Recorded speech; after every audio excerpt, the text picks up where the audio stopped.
Welcome everybody, I'm Joel Silverman of Silverman Law Office. Thank you for joining us today. This is our first episode of a 4-part series on liquor and gaming law, hospitality industry in Montana and other states.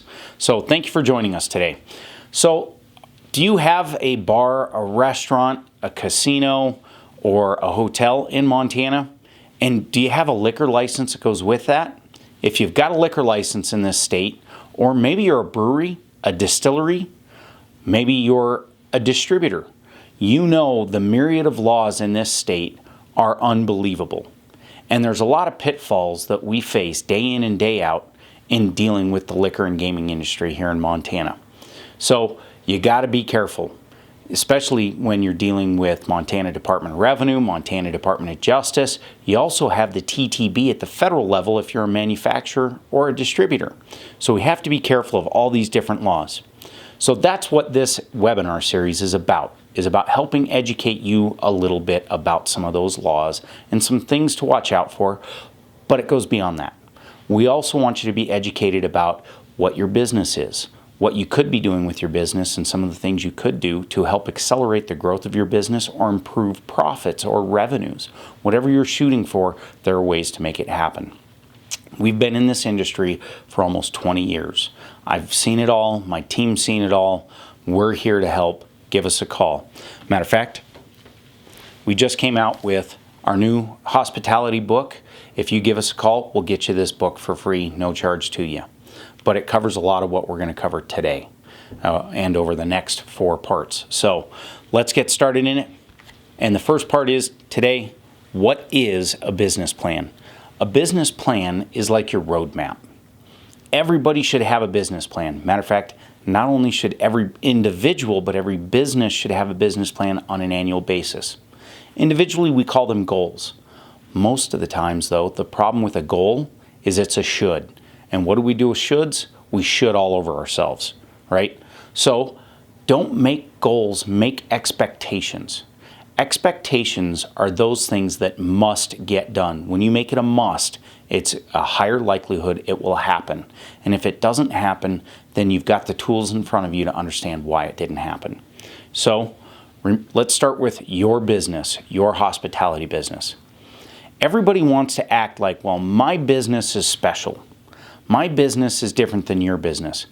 Bull crap. Get that out of your head. Your business is no different than mine. How do I know that? I know that because I've dealt with hundreds and hundreds of businesses, whether it's in the hospitality world, to the trucking world, to the retail sector, to the manufacturing sector. Everybody's business is the same. We have the same key elements. We have employees. We have marketing, sales. We have finance, right? We have ownership and managers. We all have the same parts. Just because our product is different doesn't mean our businesses are truly different. There are nuances, but our business is always the same.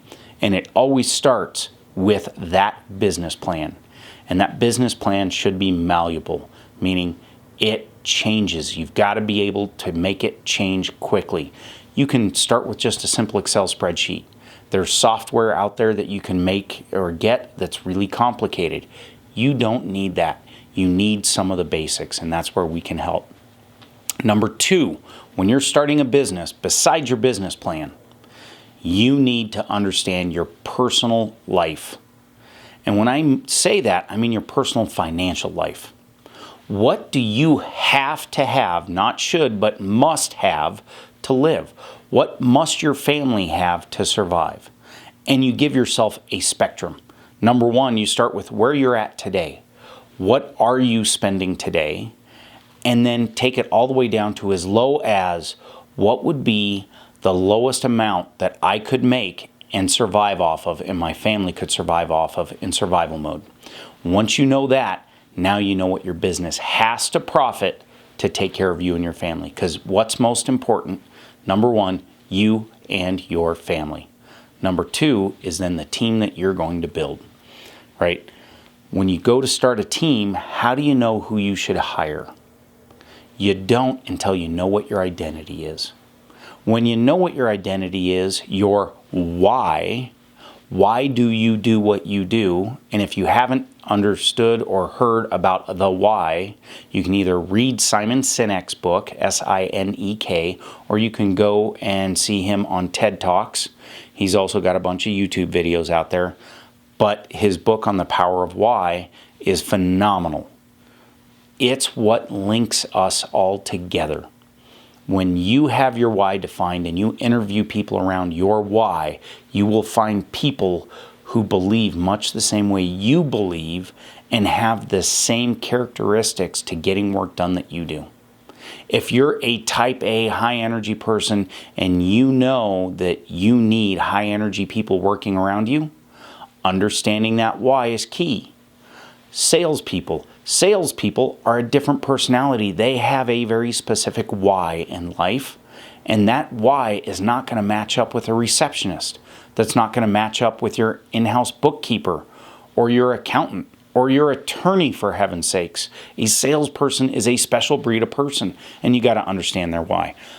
And by the way, your salespeople in the hospitality industry might be your front desk person, could be a bartender, right? Could be a waitress or a waiter. That's not a bus person. So you don't hire a bus person like you hire a waiter, a waitress, or a bartender. So you got to watch out for those things.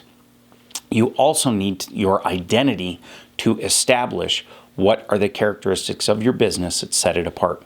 That's a huge key. So once you have your identity established, now you're ready to get started. Know your numbers, know what you want to build. Start early, test it often, and watch what you're doing as you go along. Remember, it's the things that get measured are the things that get changed.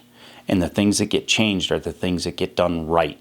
If we aren't constantly watching our businesses, we aren't setting ourselves up for success.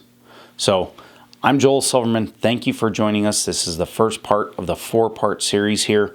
Please give us a call if you have questions about your business, if you want to understand how you can change things in your business, whether or not you've got the right numbers, the right KPIs, key performance indicators, which are key in your business, because you need to know how much inventory should you maintain on hand, how much inventory should you be selling every year, what should your food costs be compared to your total costs of your business or your total revenues. How can you drive profits higher? We can help. We've been there, done that. You see us at the Montana Tavern Association annual convention. You'll see us around Montana at the different county conventions. We're very involved in this industry. Give us a call. Give us a call for our new book. We'll send this to you for free. We'll cover the shipping. Just give us a call, ask for it. If you want, we know we bring value to the table for you.